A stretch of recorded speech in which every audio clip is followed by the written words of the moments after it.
Hello friends, जून का महीना चल रहा है और गर्मी इस समय अपने चरम पर है। इस कड़कती धूप में जहाँ पौधे सूखने लगते हैं वहाँ एक बार मेरे इस गार्डन पर नज़र डालिए। देखिए, ये विंटर सीज़न के फ्लावर्स अभी भी मेरे गार्डन में कितने सुंदर से खिल रहे हैं। अक्सर लोग मुझसे पूछते हैं कि इस गर्मी में लोगों के पौधे जहाँ सूख जाते हैं वहाँ आपका गार्डन में हर से फ्लावरिंग कैसे होती रहती है। तो दोस्तों, इसका सबसे बड़ा राज छुपा है इस मिट्टी में। मैं अपने पौधों के लिए एक ऐसी मिट्टी पॉटिंग मिक्स तैयार करती हूँ जो जड़ों को बिल्कुल ठंडा रखती है और पानी को होल्ड करके रखती है।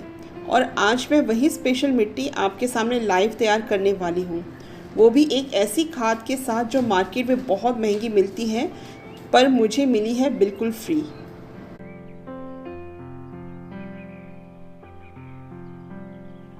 अब आप सोच रहे होंगे कि ऐसी कौन सी खाद है, तो ये देखिए, ये है प्योर लीफ मोल्ड यानी कि सूखे पत्तों से बनी हुई ऑर्गेनिक खाद। दोस्तों, हमारे सोसाइटी में ये पेड़ के नीचे बहुत सारे पत्ते गिरे पड़ रहते हैं, तो हमारी सोसाइटी की जो हेल्पर है वो यहाँ पे झाड़ू मारकर सारे इन पत्तों को जमा करती रहती है।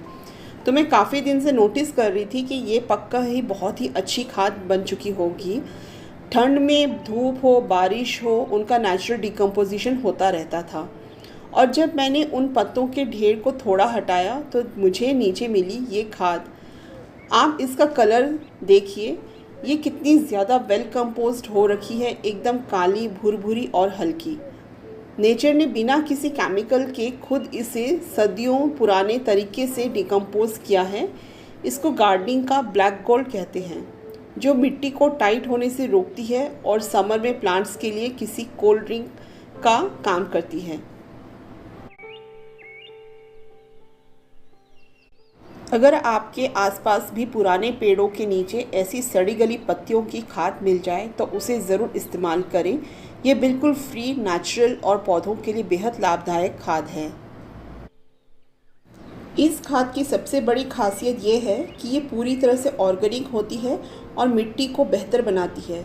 इसे में मिट्टी मिलाने से मिट्टी ज़्यादा मुलायम भुरभुरी बनती है, जिससे जड़ों का विकास अच्छा होता है।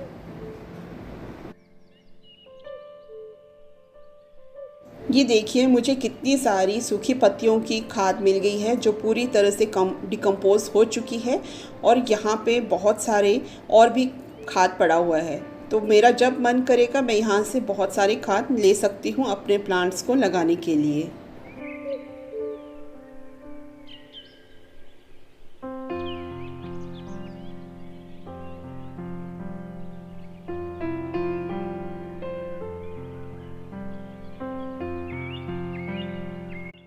तो चलिए, बिल्कुल देरी नहीं करते हैं, आज हम इसी फ्री की सुपर रिच खाद का यूज़ करके अपने कुछ प्लांट्स को रिपोर्ट करते हैं। और इस डिकम्पोज हुई पूरी तरह से लीफ की खाद के साथ मैं क्या क्या मिक्स करती हूँ अपने इस सॉइल को और ज़्यादा एनर्जेटिक बनाने के लिए।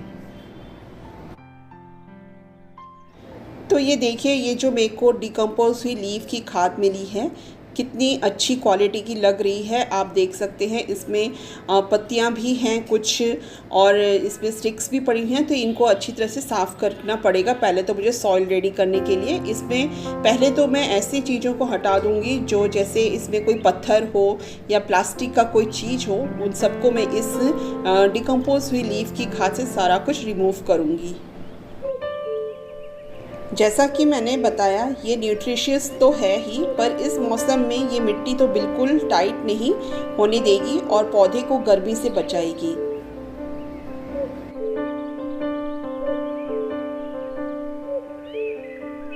अब जो ये लीफ कंपोस्ट है, इसके ऊपर सबसे पहले आप हल्दी डालें। इसमें ये देखिए, मैं हल्दी करीब 4 चम्मच डाल रही हूँ क्योंकि मेरा बहुत सारा लीफ कंपोस्ट है। ये एक बेहतरीन नेचुरल एंटी फंगल और एंटी बैक्टीरियल है। जब हम पौधे को रिपोर्ट करते हैं तो जड़ों में फंगस लगने का सबसे ज़्यादा डर होता है। हल्दी डालने से मिट्टी के सारे कीड़े, चींटियाँ और हार्मफुल बैक्टीरिया दूर रहेंगे और हमारा पौधा बिल्कुल सेफ रहेगा।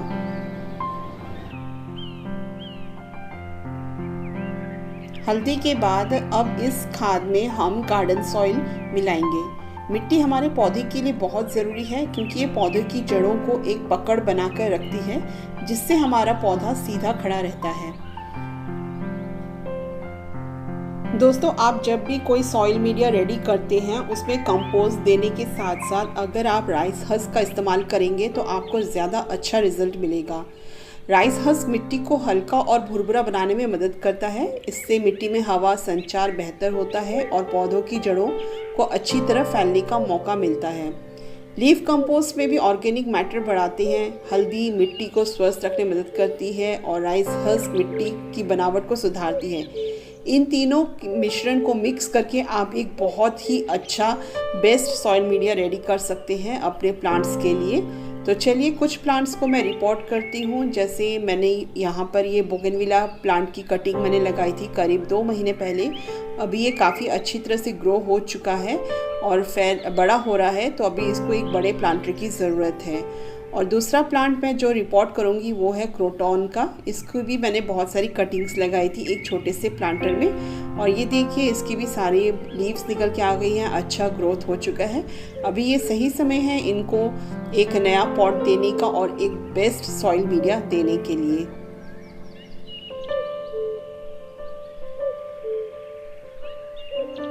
सबसे पहले तो आप जो भी प्लांटर सिलेक्ट करते हैं उसमें ड्रेनेज होल अच्छे हो, और फिर उनको कवर करने के बाद आपने जो सॉइल मीडिया रेडी किया है, खासकर लीफ कंपोस्ट का जो बेस्ट है प्लांट्स के लिए, आप अपने प्लांटर को फिलअप करिए और अपने जो कटिंग्स लगाए हैं उनको आप रिपोर्ट कर सकते हैं।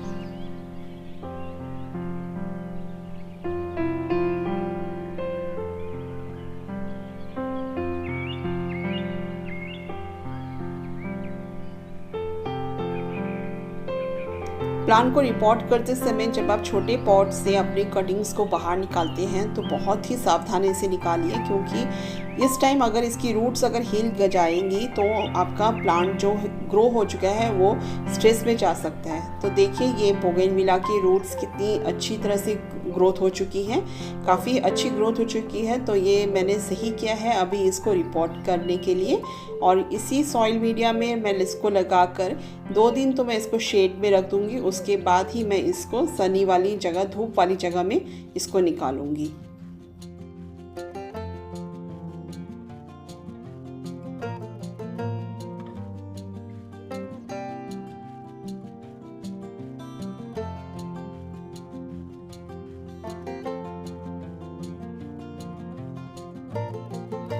क्रोटॉन की कटिंग्स भी लगाए हुए मुझे काफ़ी टाइम हो चुका था, तो आज मैंने इनको भी रिपोर्ट किया है। आप इसकी भी रूट्स देखिए कितनी सारी फैल गई हैं, बहुत अच्छी इनकी ग्रोथ हो चुकी है। तो इनको भी आज ही के दिन मैंने इसी सॉइल मीडिया में रिपोर्ट कर दिया है, क्योंकि मुझे बहुत अच्छी खाद मिल चुकी थी। तो अभी ये मैंने सॉइल बहुत सारा बना कर रख दिया है। अभी मेरे को बार बार कोई सॉइल रेडी करने की ज़रूरत नहीं है किसी प्लांट को रिपोर्ट करने के लिए, क्योंकि मैंने ऐसे सॉइल बना कर रख देती हूँ। लेकिन इस बार मुझे बेस्ट सॉइल मिली है, सूखी पत्तियों की खाद मिली है। अगर आपको भी आसपास कभी ऐसे पुराने पत्तों का ढेर मिले तो उन्हें कचरा समझकर फेंकिए मत, बल्कि अपने पौधों के लिए लेकर आइए। आपको आज की ये फ्री खाद वाली वीडियो और मेरा ये स्पेशल पॉटिंग मिक्स कैसा लगा मुझे कमेंट करके ज़रूर बताना। अगर आप चैनल पर नए हैं और ऐसी ही देसी ऑर्गेनिक गार्डनिंग देखना पसंद करते हैं तो वीडियो को लाइक और चैनल को सब्सक्राइब ज़रूर कीजिएगा। मिलती हूँ आपकी अगली वीडियो में इसके अपडेट के साथ। तब तक के लिए हैप्पी गार्डनिंग।